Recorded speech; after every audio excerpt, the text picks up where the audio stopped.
She was the caring nurse who could raise a smile, all the while hiding that she was a killer. Her outward appearance, nothing but a front. Elizabeth Wettlaufer's secret is that she is essentially empty. For her, life is meaningless. As she killed 8 times, nobody suspected nurse Elizabeth May Wettlaufer. While on the outside to her fellow co-workers, she's this jovial woman who laughs and giggles and lights up a room. Taking courage from her macabre interpretation of the Bible, she would pray for guidance, then head to the bedside of her patients. For some, a visit from the nurse offered no salvation. I honestly believed at the time that God wanted to do it. It's horrific to think that she could have gone to her grave with all this. No one would have batted an eyelid. It's funny, but it's not funny. Nothing and nobody actually means anything to her. What went on inside the mind of the serial killer, Elizabeth Wettlaufer?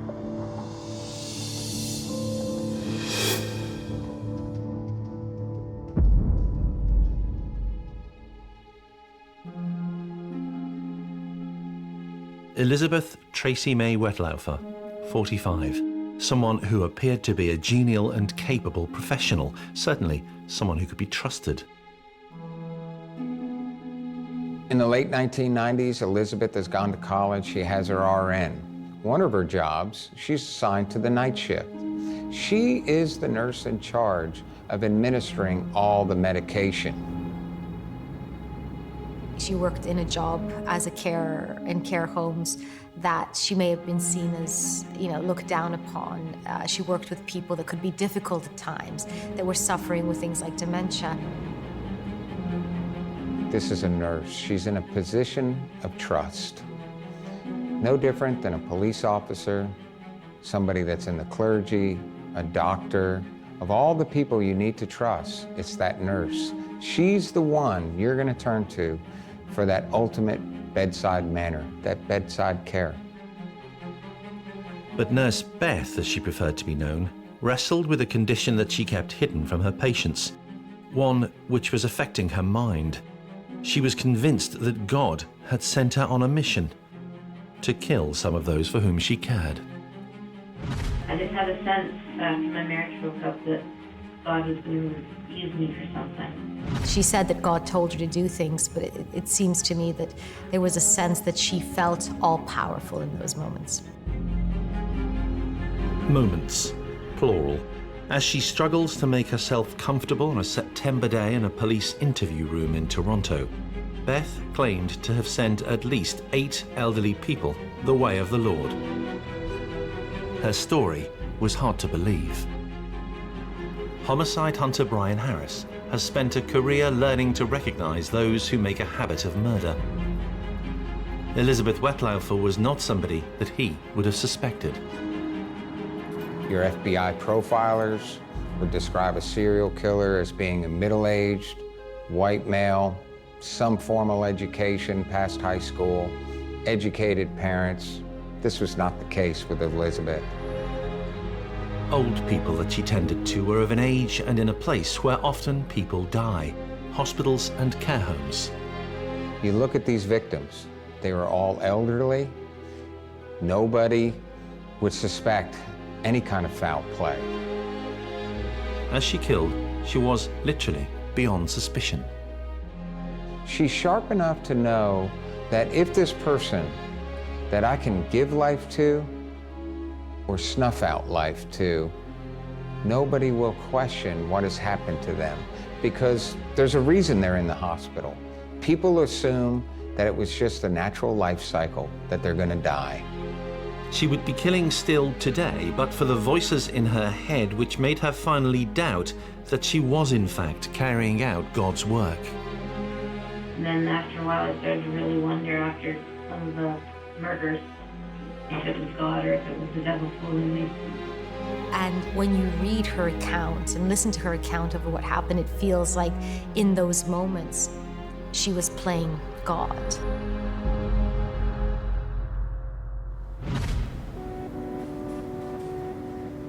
How had it come to this for Elizabeth Wettlaufer? At one point in her life, she seemed settled, enjoyed inviting guests to visit her at her home where she lived with her then husband. So what had happened and what was going on inside her mind as she appeared in front of Canadian police voluntarily on September 29th, 2016? They had no idea who they were dealing with, a homicidal maniac or a fantasist. At first, Detective Constable Nathan Hergott's relaxed demeanour appeared to suggest that he thought someone who could be a fantasist. Sorry about that. That's okay. There's too many people moving and shaking around here. You can't really keep track of who's doing what. So yeah, like I said, I'm just going to go through for everything in this room is audio and video recorded first off. You okay with that? Oh, yeah. Okay. So I just want to go through, like I said, a couple formalities, cover a few little things off, things that I have to do on my end that I need to do, and things that I just want to tell you and make sure that we're all on the same page before we get going. Okay. Okay? So. The detective was about to hear a story which stretched credibility. The lady opposite him had not been under suspicion of a crime of any sort, but on her arrival at the station, she had proffered a handwritten confession detailing how she had killed 8 times and attempted to kill a further 3 times. Was her story true? If it was, Detective Hergott had just her word for it. There had been no complaints, there was no evidence, but the handwritten confession and Wettlaufer herself. Okay, you're not under arrest. The door is unlocked. Okay, I'm not impeding your way to the door. If you want to leave at any time, if you want to stop talking to me at any time, you just let me know. Who is Elizabeth Wettlaufer? Psychologist Linda Papadopoulos has been tracing her timeline. So we know that Elizabeth grew up kind of a normal upbringing, although it was said to be quite religious, quite strict and religious. And I think there's something about growing up like that that perhaps makes you feel very confined by societal rules and norms. It was normal to get married, so that's what Elizabeth did. In 1997, Elizabeth got married. She was following her life path. This was a woman who was raised with a mother and a father in a household that they were devout Christians. She grew up in the church. Getting married was just another part of the typical life cycle. You're born and raised Woodstock? Yeah, born and raised in Woodstock, married from 97 to 2007. Her marriage, though, didn't work out. She was confused about something. Her devout Christian ways did not allow her easily to accept something she was slowly realizing. You see, there was something else going on with Elizabeth. She was battling of who she was on the inside. Elizabeth was a lesbian. I think religion has a very complicated relationship with sexuality. There's a lot of guilt entwined with a lot of religions and sex in general, let alone having a sexuality that isn't that of the majority. And I think because of that, there's going to be a sense of feeling different and through that perhaps feeling pathological or even guilty that she may have felt. There was just a complete discord between her religious upbringing and her sexuality. The two couldn't be reconciled. Equally, I think there was a complete inconsistency, discord between the discipline, the harsh discipline that was her background, partly again related to the religiosity, and her basic character, which I think was a bit weak, a bit self-indulgent. Those two, again, couldn't be reconciled. We know that she was someone quite lonely. We know that she was someone that felt that she wasn't even entitled to her sexuality. So even though she was a lesbian, she got married, she had an unhappy marriage that ended. Because of her religion, she felt guilt about her attraction to other women. But I did a lot of praying about it, and I just did a lot of praying, reading my Bible, getting very involved in my faith, getting very involved in my church. Right.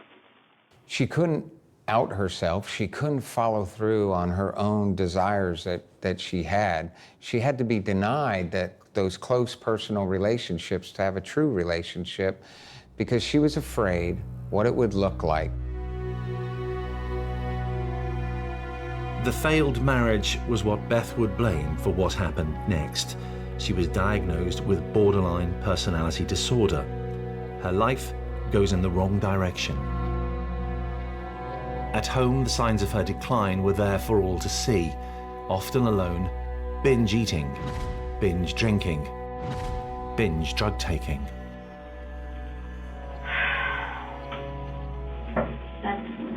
That's where things get a little crazy. Okay. This is part that I haven't told the doctors. Because it seems so stupid now. When my ex and I broke up in 2007, I was already taking the medication for my borderline personality disorder. It may very well have been that she felt that her life was spiraling, that she was losing control of what was going on, especially if she wanted to keep this facade up of having this marriage because it allowed her to portray an ideal she felt that she had to portray. And it may be that because of that, she needed to assert some sense of power and control in a different way. And she does this quite horrifically by killing. Eventually, her true sexuality takes its course. And I met a woman online, and she decided to move to be with me. Okay. She was afraid that perhaps she'd be damned to hell because of her sexual orientation. She was afraid she was going against everything that she was raised to be. Her relationship with her new female partner doesn't last long either. Elizabeth's was a troubled sex and relationship story. Elizabeth felt that she couldn't be open about her sexuality, she couldn't own her sexuality, and as a consequence, she felt she had to repress it. Obviously, no one in a million years would suggest that anyone who feels that they can't express their sexuality will go on to hurt anybody. But what we are suggesting here is that if you feel that, then the way that you understand yourself, your identity, and your place in society is absolutely going to be compromised. It's going to be difficult. You're not allowed to be who you are. If this is what she felt, then it's not surprising that she had a hard time with relationships. As she cared for the elderly on wards, mostly on the night shift, Elizabeth's inner turmoil was hidden by how drugs and drink allow her to appear as if together, stable, dependable. She turns to alcohol. She turns to drugs. While on the outside, to her fellow co-workers, she's this jovial woman who laughs and giggles and lights up a room. They describe her as maybe being someone that brought joy to the workplace, where on inside she's miserable. There's a dark shadow just eating away at her. And who should she take out her rage upon? Her patients. She felt justified too, because it was God she was listening to, and his message was clear. And I was so angry. And it was like a voice said inside me, I'll use you, don't worry about it. I believe it was the influence of that voice or whatever it was. It wasn't a voice in my head, it was a voice in here. And when I would do it, afterwards I would hear like a laughter in my chest. The first to feel her wrath, Clotilda Adriano. Spending her final years in a care home, Carescent in Woodstock near Toronto, she was doing fine. She had her sister Albina in the same home. One evening, Elizabeth felt what she described as a surge. She inserted insulin into a syringe, insulin that Clotilda did not need. Okay, Clotilda Adriano. She was the first person I ever gave extra insulin to. Okay. I think I gave her 40, and I just, again, there was that searching, but it wasn't so much that I wanted her to die, it was more let's see what happens. And I did that to her on more than one occasion. She now waited to see what happened. The mixed-up Beth Wettlaufer left the survival of Clotilda Adriano to fate and to God's will, and to the effects of insulin on the body of an old woman who didn't need it.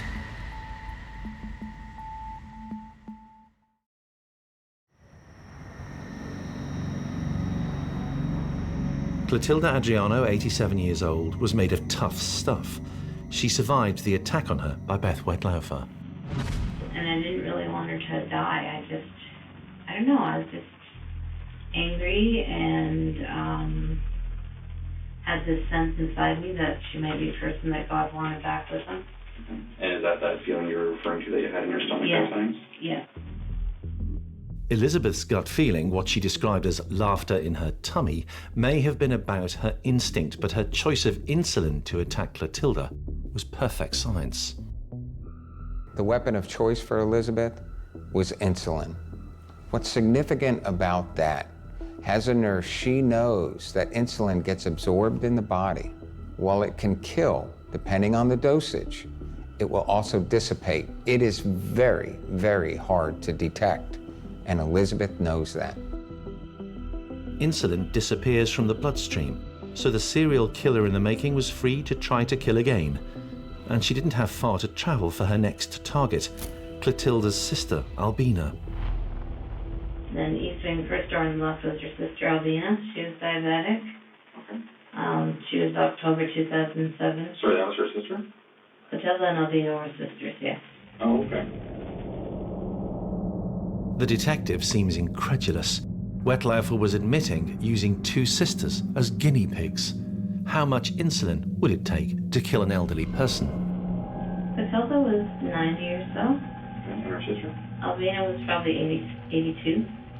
And did they have family that would come and visit? Yes, yes, All right. very much so. Who would that be that would come to visit? Clotilda, I think it was her daughters, and Albina was her husband. Like her sister, Albina survived the attack by Wettlaufer, but Elizabeth would have plenty more opportunities. She would go home, hide behind closed curtains, look forward to buying her latest batch of scratch cards. And then she would head back to the bedsides of vulnerable patients. Powerless at home, powerful on the ward. Elizabeth is the one that has to show care for them. Elizabeth is going to be the one to relieve them of their pain. Elizabeth is the one that is going to be in charge of giving them their medicine that will hopefully heal them, or at least aid in their healing process. She has a lot of power working this night shift. And all the time, psychologically tortured. Linda Papadopoulos enlisted forensic psychologist Donna Youngs to help investigate the mind of Elizabeth Wettlaufer. There are people who are quite simply not what they seem, and Elizabeth is very definitely one of those. She presents this exterior, this external presentation is of somebody who is so caring, so empathetic. The stark contrast between her inner psychology and her external presentation is really striking. As a nurse, Beth Wettlaufer appeared proficient and professional. But at home, she would nightly return to a crumpled world with too much food, drink, and too many pills. Alone with her misery and listening to what she thought was the word of God. No partner, children though she wanted them, desperately seeking a sense of purpose, unfulfilled as a nurse. She knows how to play the roles, and that's what she's doing here. Really, Elizabeth Wettlaufer's secret is that she is essentially empty. For her, life is meaningless. She had failed to kill twice. James Silcox, an 84-year-old veteran of World War II, was next on her target list. She upped the amount of insulin in a syringe. When confessing, she remembered every detail of events of a late August day in 2007. I have written it, I have read it, I have, lived it, so. Yeah, absolutely. So, Mr. Silcox. Yes. Okay, September of 2007. Yeah. Okay. The first one that died as a result of what I did. Okay. The first one to have died as a result of what she did, James Silcox. Wettlaufer suggested she had legitimate cause to kill. And tell me about your knowledge of James and your daily interactions during a shift with him. I didn't see him every time. He wasn't always my patient. I just knew from what people had said that he would grab the nurse's breasts and buttocks, and he would say horribly inappropriate things about his wife. James, who had dementia, did not survive the shot of insulin. He had recently had major surgery, and it was thought that he had died as a result of complications from that surgery. In fact, he had become Elizabeth Wettlaufer's first victim. One afternoon I was working with him and he did grab me. And again, I got that feeling inside that this is his time to go. Wettlaufer did occasionally let the mask slip. One time she was found in the stairwell, passed out, a heavy alcohol smell. Others talked about how they thought they smelled alcohol on her, but no one ever reported her. It was the wall of silence. Just before Christmas 2007, Elizabeth took a dislike to an 84-year-old patient called Maurice Granat. He was another one who liked to grab breasts and asses. She was not about to allow that to go unpunished. Where she couldn't control what was going on in her personal life of who she was, she darn sure could control what was going on the night shift or any other shift that she was assigned to work. One afternoon I was working with him and he did grab me. And again, I got that feeling inside that this is his time to go. So I gave him an overdose of insulin after supper. And I believe he died the next day. Maurice Granat marked her second homicide. Another day, another death of an old person in a care home. Nothing suspicious. People aren't questioning. They're not questioning Elizabeth. People die in hospitals, especially elderly patients.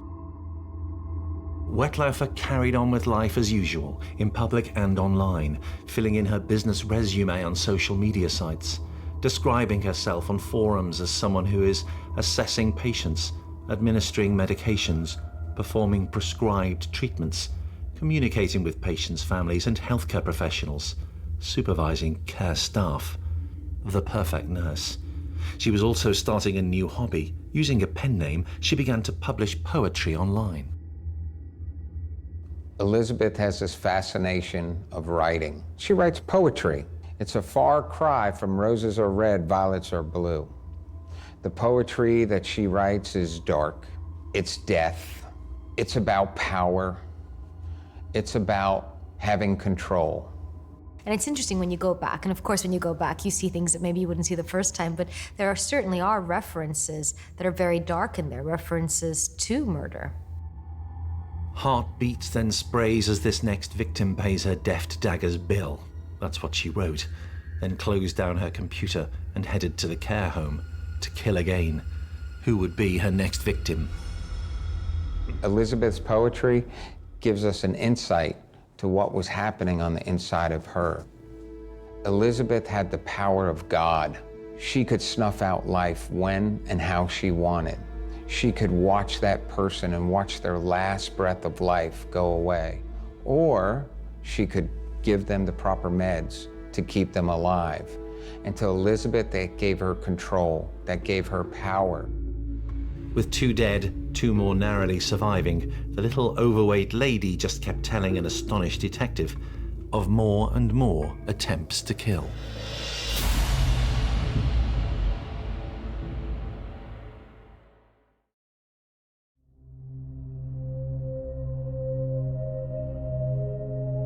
Wayne Hedges had lived in Caress since the year 2000. He was regularly given insulin as part of his treatment. He was also diagnosed schizophrenic and not one of Wettlaufer's favourite patients. Then there was Wayne. He was on the nurse wing. He had dementia. He was diabetic. He could be uncooperative. And I gave him a large overdose. Because I thought it was his turn to go. His turn to go. Wayne Hedges did not have dementia. At 56, he was the latest to be attacked by Beth Wettlaufer. He survived, but she was far from finished with her killing. 56-year-old Michael Priddle, a sufferer from Huntington's disease, survived a Wettlaufer insulin attack too. Occasionally, the dosage she applied was not enough to cause death. Throughout 2007 and 2008, Wettlaufer's personal life continued to be in a mess. None of those that she met had formed a lasting relationship, the kind that Elizabeth May had always wanted. She'd meet people via dating websites, but no one would stick around. One complained she came onto her far too quickly. The fluctuation is a classic symptom of somebody with an emptiness within them, as is the abuse of drugs and alcohol. Somebody looking for meaning, looking for solace, looking for a way not to feel the emptiness that they feel. Over the next 2 years, Wettlaufer tried a variety of ways of comforting herself, of coping with her feelings of emptiness. The alcohol and the drug abuse are classic ways of seeking meaning, of trying to relieve oneself from the pain of the emptiness that she feels, of trying to find something where she feels nothing, where she finds no meaning. She continued exposing her soul in her poetry. She wrote under a pseudonym and was quite prolific, published a lot of poems. Using prescription drugs. Any inhibitions that most people have about medications, about drugs, are much reduced with her. Her drinking becomes legendary. And she eases that pain with the use of drugs and alcohol, and it gets worse and worse and worse. And of course, she could always turn to God. I had a pastor that I told me, he prayed over me and told me I'd be fine. And that was God's grace. By 2011, still working at the Crescent nursing home near Toronto, the drink, drugs, writing and praying had not stopped Elizabeth Wettlaufer wanting to kill. As ever, she had easy victims from whom to choose. Her life is spiraling, and it's the perfect storm. She has a vulnerable population that she is solely responsible, and she has a literal murder weapon that no one can trace because these people need the insulin. Over 3 months, Mary Zuravinsky, Gladys Millard, and Helen Matheson all fell victim to nurse Beth Wettlaufer. Mary, according to Wettlaufer, was almost asking for it. One night she said, I'm going to die tonight. Mary said that? Yeah. And I said, oh. And she said, yeah, why don't you get me into the deathbed so I can die? And I said, are you sure? And she said, yeah, put me to bed, I'm going to die. So I said, okay, and I went to the other nurse that was working with me. And she said, oh, okay, well, let's put her inside the scare room if that's what you want. So we did, and then I thought, well, she must be the next one. Mm-hmm. Gladys Millard was next. She had Alzheimer's and was somebody Elizabeth Wettlaufer actually liked. But she would soon find herself injected with insulin. Yeah, she was very spunky, but she went downhill fast. Did she? Eventually, she had dementia, didn't take her pills well, didn't eat well, very stubborn woman. And as always, one evening I just got that red surging feeling that she was going to be the one. And gave her insulin overdose. And then came the murder of Helen Matheson. Elizabeth gave her a piece of pie and ice cream, and then a few hours later, injected her with insulin. You don't say a lot of negative things about Helen here. Did you get along with her okay? Did she ever do anything to harm you or? No, she was very quiet. It was just, I got that feeling that she's next to her time, so. It was November 2011. The death count was rising, and so were concerns about Elizabeth. By 2011, 5 people had died under Elizabeth's watch. Now, during this time as well, her co-workers, they've seen some changes in her. They've smelled alcohol. They've noticed some bizarre behavior, but they're not connecting it with the deaths of the patients. It's just that, wow, 5 people have died. And Elizabeth's behavior and actions, they don't report anything. She should have at least been removed or sent for treatment for her alcohol or her drug problem. A Scottish woman called Helen Young had settled in Canada after the Second World War. Wettlaufer did not take kindly to her. Miserable and unhappy with her life was how she described her. Hers was another name featured in Wettlaufer's handwritten confession in the interview with the police too. Helen was miserable. She frequently yelled out, help me nurse. She frequently yelled out she wanted to die. She just was not happy with her life. She would wheel around in her wheelchair saying, help me nurse, help me nurse, help me nurse, help me nurse. And when you went to help her, what do you want help with? Like, get away with me. Go away. Poppy nurse, poppy nurse. Didn't want to eat, didn't want to drink. Very difficult to deal with. During this stage of her life, Donna Youngs believes that Elizabeth Wettlaufer felt that she had no role in life, no partner, not a mother, confused about her sexuality. People like that feel they are literally nobody. In the confusion, they just give up. And without any proper identity of their own, then they never develop any feelings about it. Nothing or nobody becomes significant to them, because you need an initial identity of your own before anything else can matter to you. Wettlaufer's victims, in her eyes, simply did not matter. And instead, she almost blames the victims, saying, well, they were very difficult. They were very naggy. They were a very difficult person to deal with. I honestly believed at the time that God wanted me to do it. It was the same throughout the interview. Elizabeth's motivation wasn't, according to her, to kill. It was God's will. She was merely the instrument. In reality, she had the choice of whether people lived or died. And when you have the freedom to choose, you have godlike powers.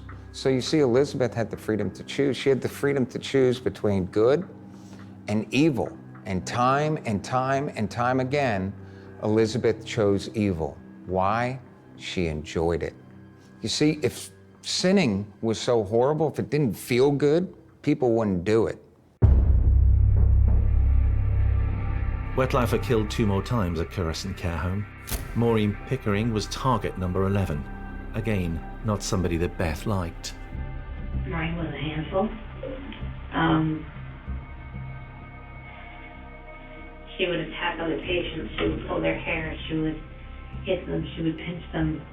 Not diabetic, should never have been given insulin, but Wettlaufer gave her a massive dosage. So, yeah, I overdosed her. I think she certainly felt a great sense of power over the people around her, and I'm guessing that she felt very powerless in other parts of her life. Elizabeth's days at Curescent Care were numbered. Ironically, she fell foul of management because she was spotted giving an incorrect dosage to a patient. She received a firm rebuke in writing from her boss. You had administered the wrong medication to a patient, it read. The resident experienced distress. Beth, although you acknowledged this latest error, this is another incident in a pattern of behaviours. The termination of your employment is warranted. So I was fired from Crescent Care for medication errors that had nothing to do with this. By 2014, 2 more people have died. One in 2013, one in 2014. And so now the facility itself, they're very much aware of Elizabeth. And they decide to remove the problem. They, in essence, fire her. But they don't make any notes, they don't tell anyone, they just fire her.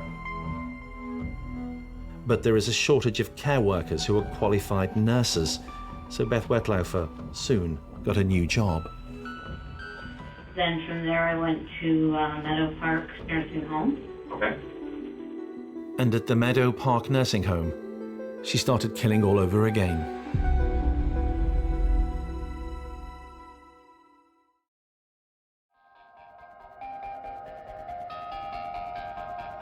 Arpad Horforth was next on the Wettlaufer hit list. He was mean. He would grab the nurses and the PSWs whenever they were trying to do things for him. He would grab them, he would twist their arms, he would punch them. Very difficult to do care for. And one night I just got that surgery and I got that you need to go. Once the decision was taken, little would stop Elizabeth. He fought the first needle. And then the second needle I got in. In her mind, it was God or the devil. So, the devil made her really angry and she killed these nasty men. Wettlaufer was not long at her new job. She moved on to another and continued attacking patients. 2 more were injected with insulin unnecessarily, but they survived, and Elizabeth remained unsuspected.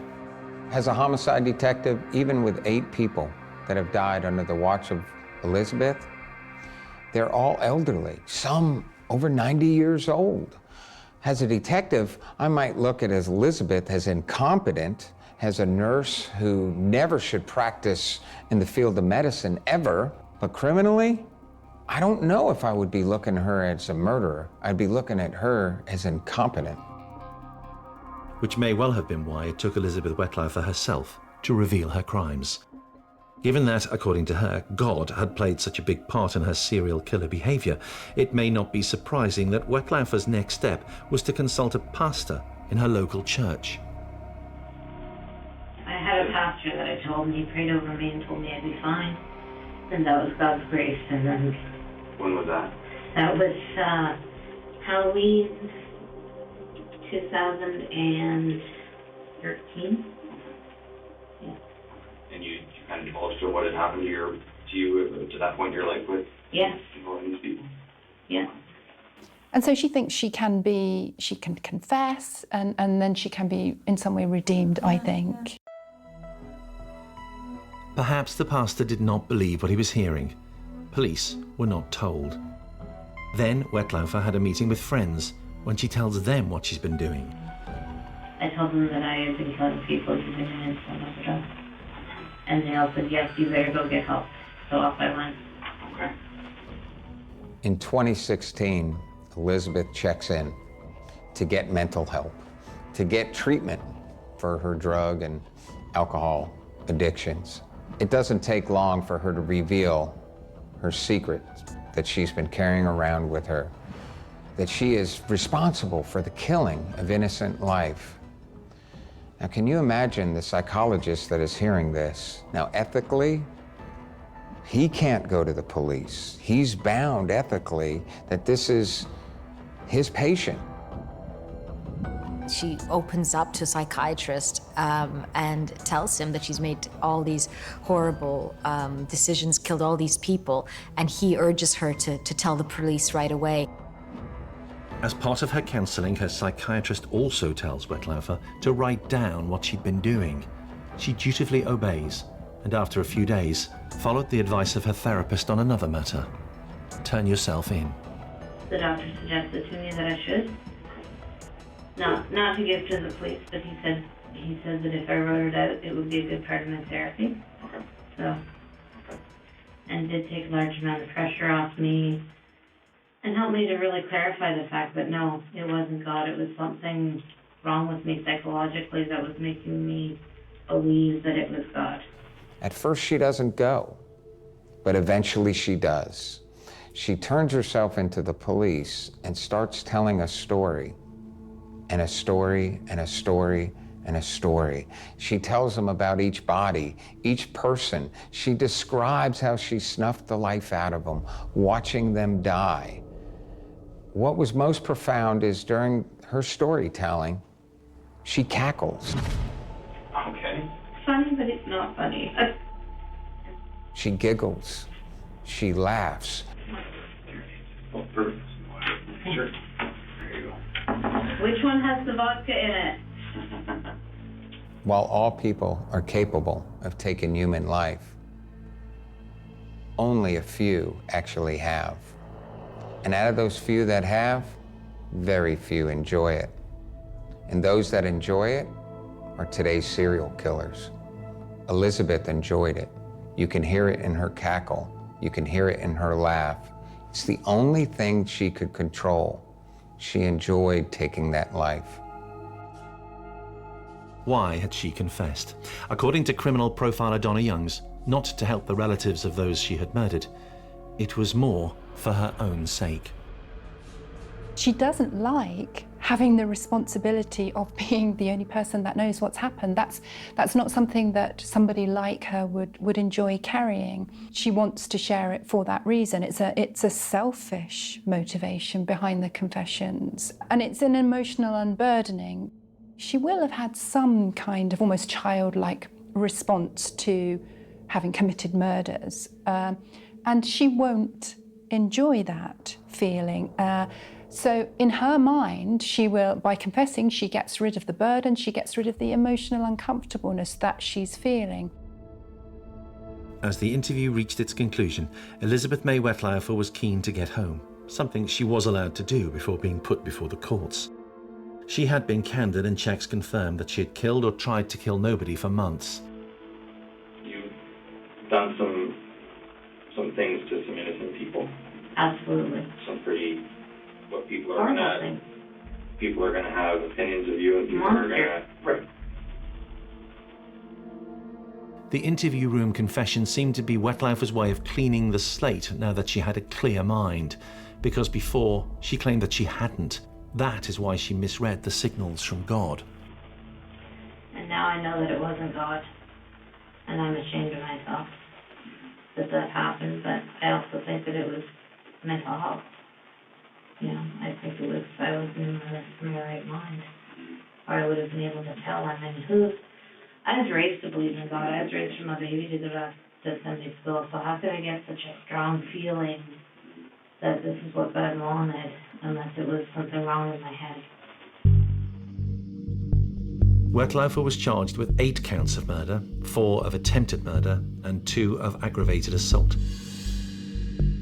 She did not contest the charges, having confessed, and on June 26, 2017, Wettlaufer was sentenced to 8 concurrent life sentences with no possibility of parole for 25 years. But for the confession, it's highly unlikely the crimes would have come to light.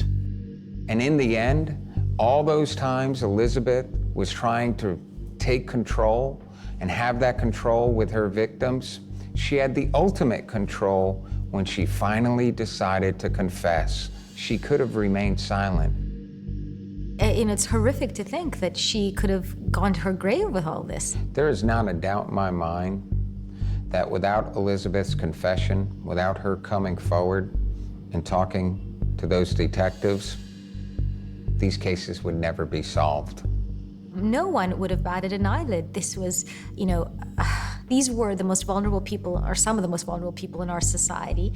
We expect them to die. We expect her to be doing her job. No one was watching. She literally could have gotten away with murder again and again and again.